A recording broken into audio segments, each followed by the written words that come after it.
TBI issued an endangered child alert for a missing East Ridge teenager. Now, he was found safe at a friend's home in Hickson. And recently, 2 endangered child alerts turned into high-profile Amber Alerts. Channel 3's Cameron Taylor looked into whether more cases are being filed and if any procedures are changing. Cameron? David, it may seem that we're hearing more about endangered child or Amber Alerts, but the TBI says this is nothing new. We're told several hundred kids go missing every month here in Tennessee, and officials say the Amber Alert system, or the alert system rather, is working and point to how many kids are reunited with their families. The public might think that there's been a recent uptick in these sorts of cases, but the fact of the matter is we're having these conversations with local law enforcement agencies every single day. Those conversations include talking about what options they have to find a missing child. TBI spokesman Josh Devine says only local law enforcement agencies can ask the TBI to issue an alert, not parents. So we have to have a system in place. We have to have policies and protocols so that when we issue either an endangered child alert or an Amber Alert, it means the most that it can to the public. The TBI can take 3 steps in finding a child, and they do not have to be taken in any order.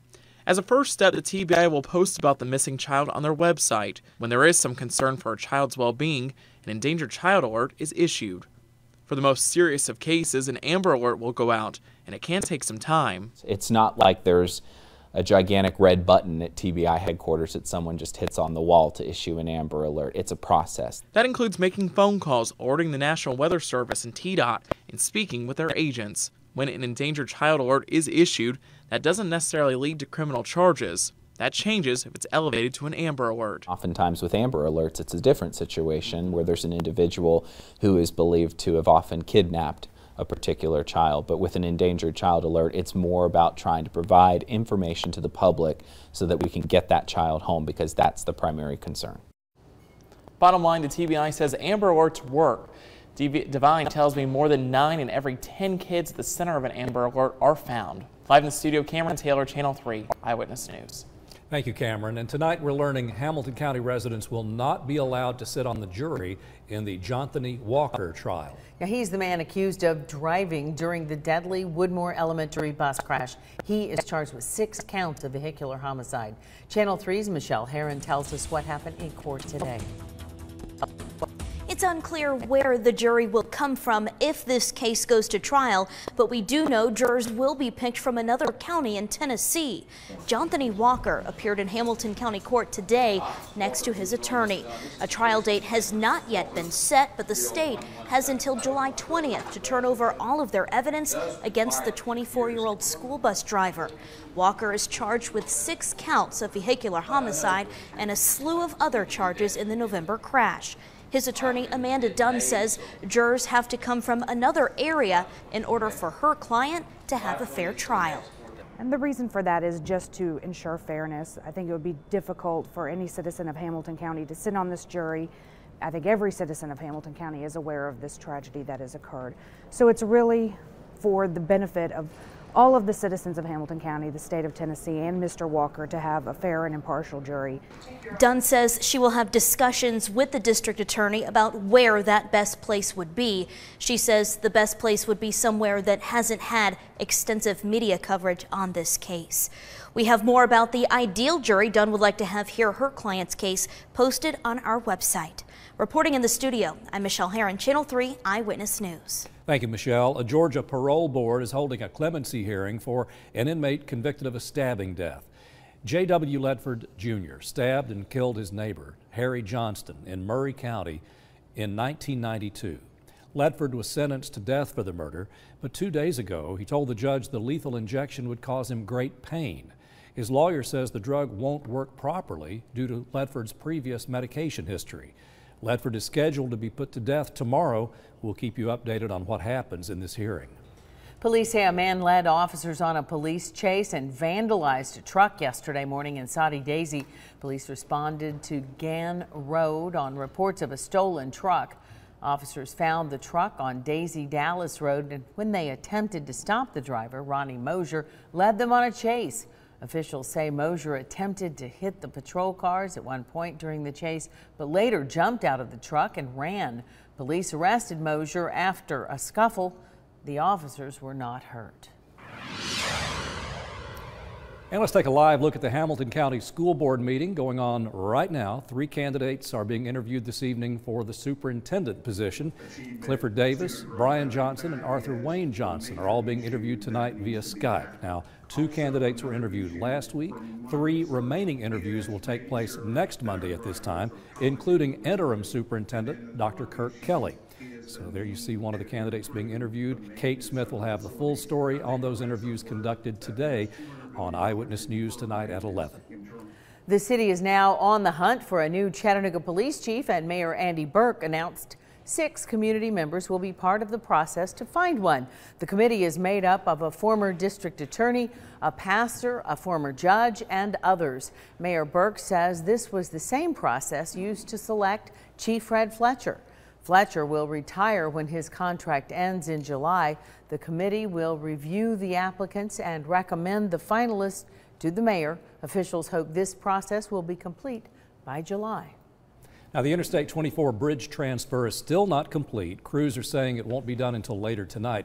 Let's take a look now at what crews were working on this morning from our Sky 3 drone camera. Work on the bridge started at 9 o'clock Friday night and was scheduled to be complete early this morning. Didn't quite turn out that way. They were running a little behind schedule. And then this is a live look from the Georgia Department of Transportation. Traffic is currently sharing the eastbound lanes. So we're watching this carefully and we'll keep you posted on the progress of this bridge. You can download our WRCB app, which is free for Androids and iPhones. Dunlap police are asking the community to be aware of counterfeit money. They say 4 different stores have reported counterfeit money being passed around. Police say the bills are mostly 20s and 10s, and they say you can tell the bills are fake because of the blurry print and texture. If you know anyone who knows who is behind the fake money, call the number on your screen there, 423-949-3319. And there's more to come here on Channel 3. A teenager needs a family to call his own. And he has a bright future. I like math a lot. Okay. Is math something you might want to have as something you do in a career? Yeah, I'm going to be an architect.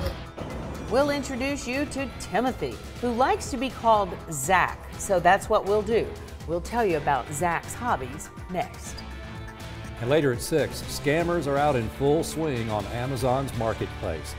You'll see some of the red flags you should look for while shopping online. Now this warm weather is going to get a lot warmer before it's done, and I'll tell you how hot it's going to get all on my 7-day forecast.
With coverage you can count on, this is Channel 3 Eyewitness News at 6. Well, we wish all children had parents who are patient, understanding, and supportive. And those qualities are even more important when a child has been through so many difficulties. Today's adoptable child needs a strong support system, but he's smart and fun and a delight to be around. 13-year-old Timothy wants to be called Zach. Go to the zoo. Zach was excited to be at the zoo and paid close attention to the zookeepers who explained the funny behavior of the gibbons. The female is in charge, and when he's screaming, that means like he's calling to see if he's in the right place, if he's allowed to be there. Really? He's yelling out to her. Zach works hard in school and does very well. Math. I like math a lot. I'm gonna be an architect. Zach didn't want to talk about a forever family, but he really wants one. He wants to be adopted, probably to have a mom or... Like, I wouldn't want a mom or a dad. I would want a mom, just two moms, like two same genders, and then being an only child. Zach's been through a lot, and it would mean so much if someone out there watching right now would consider fostering and adoption. Take a minute to explore what it takes to be an adoptive parent. We have some resource numbers posted on our website. Coming up next at 6, how do you keep from falling victim to an Amazon marketplace scam? Well, first, be on the lookout for beginner sellers who have a lot of items for sale. I mean, that right there is a red flag, because most people, when they start off, they dip their toe in the water. They don't cannonball in. That's just one way scam sellers are luring customers in. More tips are coming your way in our 3 on Your Side report next.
Well, no question about it. Websites like Amazon have revolutionized the way we shop, and you know, where money is being spent, you can bet that thieves are out to get a cut of that money. In this 3 on Your Side report, a warning about a scam that's recently popped up on the internet retailer and what it is, how to avoid it. Here's Greg Glover with details. A quick search on your phone, your tablet, or your computer will bring up an endless number of products for sale. Then comparison shopping leads you to the best deals. Though some scammers are using your nose for bargains to separate you from your hard-earned money. And they're doing it on the retail giant that's said to account for 43 cents of every dollar spent online, Amazon. Amazon, without a doubt, is the best and safest place to shop online. Every retail market out there has bad actors, whether it's in the real world or online. There's a wide world of bargains to be had on the internet, but where there's commerce, there are criminals. David Humphrey's one of the good guys. He's the owner of McFray Media, Used Books and More, and has been in online sales for nearly 15 years. Recently, I guess it's been about 3 or 4 months ago, there was just an explosion of just launched sellers. the label's given to third-party sellers, those who aren't Amazon, whose accounts are new. The scammers seem to be listing popular items, sometimes at a lower cost. But when you buy, they never ship anything. There never was an item. It took Humphrey no time to find a suspected scammer for us. The first hint, so many products. He has 200 pages. 200 pages worth of items and no feedback. 200 pages, each one with 12 items per page. So that's 2,400 items, all at $1.49.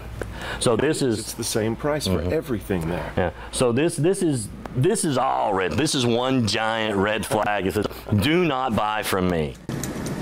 Whether it's Craigslist or eBay or now Amazon, you're going to run into problems like this because that's where the money is, and so the bad guys are going to go where the money is. Jamie Tucker, host of What the Tech, looked into the problem for us. The bad guy opens a store, the bad guy gets discovered by other Amazon shoppers, Amazon shuts them down, these guys just reopen another store under a different account. All they need is 1 or 2 really popular products that'll sell 1,000 a day at $2 or $3, cash out at the end of 2 weeks before Amazon rises up, and they've made, thousands of dollars. Your dollars. Some things that should make you suspicious. A just launched seller with numerous items listed for sale, maybe thousands. I mean, that right there is a red flag because most people, when they start off, they dip their toe in the water. They don't cannonball in. No or intermittent customer feedback. And an extended shipping time. Amazon holds new seller funds for 2 weeks. If you fall victim, try to contact the seller first. If they don't respond, file an A to Z claim with Amazon. Tucker says every time you buy, leave a review. If it's good or bad, it's going to help other shoppers on Amazon, other shoppers like us. The vast majority, I mean 99% of third-party sellers on Amazon are honest, hard-working people, and they will do whatever they have to do to make it right for you. Amazon is taking a long list of steps to get ahead of this trend, including holding payments until customers receive products. Amazon's A to Z guarantee offers a full refund if a third party doesn't hold up their end of the bargain. The company tells us in a statement it has zero tolerance for fraud. To read the company's entire statement, check out this scam alert story at the WRCB app. Live in the studio, Greg Glover, Channel 3 Eyewitness News. Thank you, Greg. Jasper officials are now reviewing a proposed ordinance that requires pit bull owners to get a $100,000 insurance policy and register their animals. The push comes after a recent spike in calls about the breed. Now, officials say there have been no reports of anyone being bitten or physically attacked by a pit bull in the city, but some animals have been seriously hurt or killed. There are leash laws in place, but officials say they're just not working. If passed, the ordinance gives pit owners about 30 days notice to comply. If you want to treat that dog as your family member and it's loving on your kids and everything, that don't mean it's going to love on every single thing. Be responsible for your dog. Now, some residents who are against the new ordinance say it unfairly targets the pit bull breed and responsible owners. There will be a public hearing and vote coming up June 12th. Time now to check in with Chief Meteorologist Paul Barris. And let's get a little preview of this warming trend ahead, Paul. Oh, good news if you like the hot stuff. We're looking at the Holiday Inn downtown camp, looking off to the north, beautiful blue skies. We got a hot week ahead. More humidity is going to be really moving up, especially into the end of the week. And by the end of the week and into the weekend, we could see some scattered storms popping. All the real shower activity and storm activity now is moving over Wisconsin, heading towards Lake Michigan. Brand new watches going out for parts of Iowa, too. Matter of fact, tennis ball size hail near Madison, Wisconsin. That doesn't happen too often. Severe thunderstorm watch also out in the Great Plains, but nothing happening around here. Winds are light now out of the northwest at 3. It's 88 in the city, 84 at Cleveland, 82 Dalton, 84 Dayton, 84 Athens, 84 in Murphy. 88 was the high, 57 the overnight low. Close to the forecast, real close to the forecast that Nick Austin made yesterday. And 87 in Dalton, 87 in Calhoun, 89 Varnell, Chatsworth, 88. Ford Mountain was 77 degrees, while Cleveland hit 89. Soddy Daisy, Lakeside, 85. East Ridge, Red Bank, 86. Ringgold, 84. Ooltewah, Collegedale, about 86. And North Chattanooga, right here, we had 88 degrees today, while Signal and Lookout were about 80. 87 Dunlap, 88 in Pikeville, 88 in 10 Mile, all the way into the mid-80s. Get even upper 80s out in your Delano, 89, 86 out in your Murphy, 82 though in Turtletown.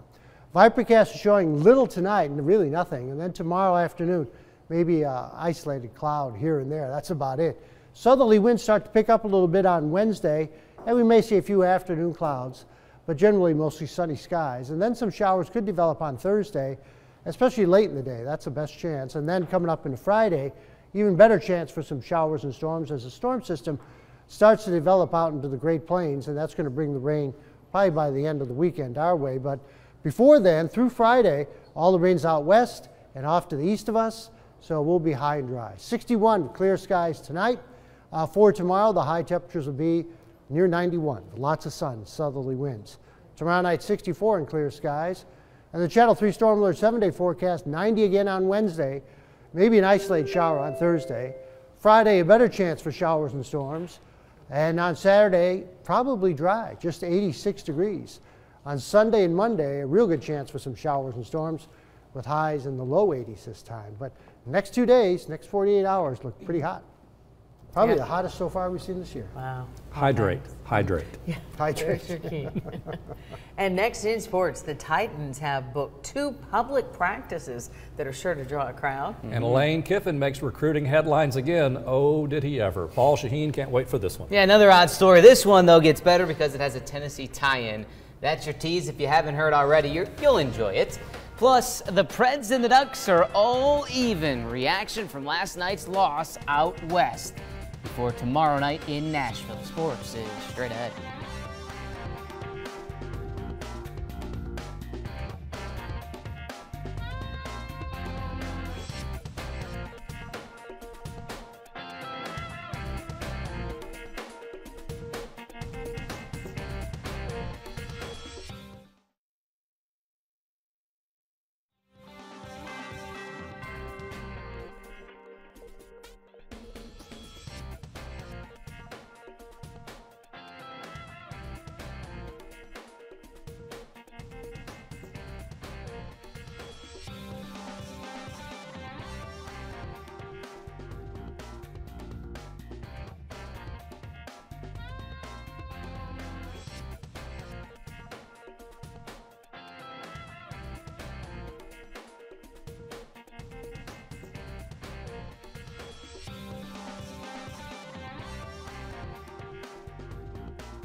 Would it surprise you if T. Martin's youngest kid was really good at football? Of course not. He's got T. Martin genes, T. Martin National Championship 1998 genes. Now, what if I told you he's 13 and already has a scholarship offer, and that offer came from Lane Kiffin? Again, not surprised, are you? It happened. Kiffin, in his first year at FAU, offered T. Martin's son, Caden, who, yes, is 13, stands 5'11" and weighs 175 pounds. He's a three-sport athlete. He can throw a fastball in the low 80s rather, as well. T. Martin is still an assistant coach at USC, like he was when the Trojans fired Kiffin. Now, T's oldest son, Amari Rogers, is a freshman wideout at Clemson. What are the odds Kiffin, though, is still at FAU in 2026 when Caden is ready? In the NFL, the Tennessee Titans have wrapped up rookie minicamp. Draft pick and former Mock Corey Levin remains in Nashville with the Titans, who start organized team activity a week from today. Meanwhile, the Titans announced today they'll hold 2 joint practices with the Carolina Panthers open to the public this fall in Nashville. The Titans and the Panthers are scheduled to play a preseason game in Nashville on Saturday, August 19th at Nissan Stadium. So the open joint workouts, 2 of them, will lead up to that game, again open to the public. On the ice now, the Western Conference Finals are back to square one. Anaheim evened the series with Nashville late last night. It's 1 game apiece headed back to Nashville for Game 3 tomorrow night. We're confident at home, so it is what it is tonight. But you know, we've been so successful at our building. We love playing there, so we'll get some rest and try and go taking care of business there.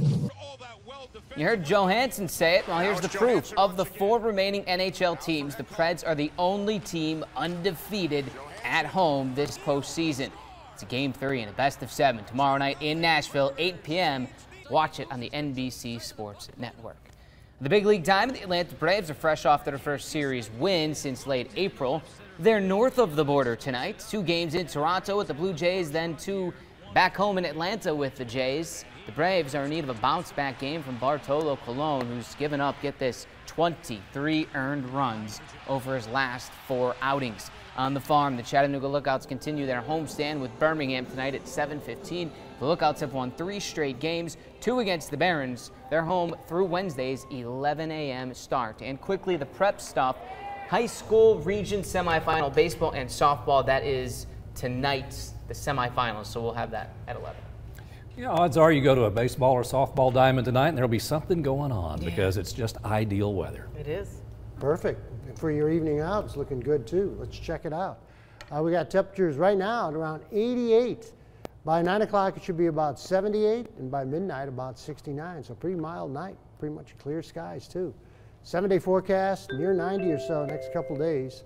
And just isolated showers Thursday. A little better chance on Friday. Saturday looks good. More showers and storms coming up next Sunday and Monday. But the heat is on. It sure is. Thank you, Paul. And we should mention the Reverend Franklin Graham. Billy Graham's son is speaking at Coolidge Park in about half an hour. He picked a good night to come to Chattanooga. He certainly did. Right. Good weather for that. We understand there's a good crowd. We'll have that story for you coming up tonight at 11. That's a look at Eyewitness News at 6. Your news continues 24 hours a day at WRCBTV.com. We'll keep it updated for you. NBC Nightly News is next right here on Channel 3.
1, 2, 3, 1, 2, 3. I'm on number 5. Is that what I'm supposed to be on?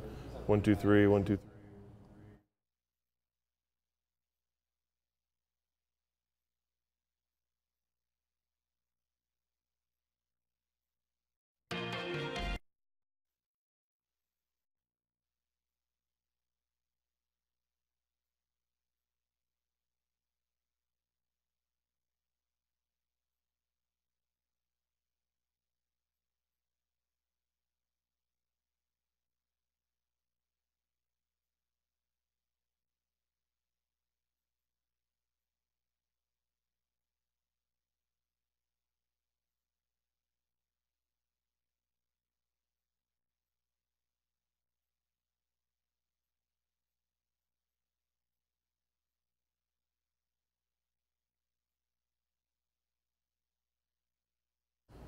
Three more candidates face tough questions in the search for Hamilton County's new school superintendent. Their answers tonight after The Wall. And I'm tracking a summer-like pattern this week. See how hot we're going to get and when showers could pop up. Our first question.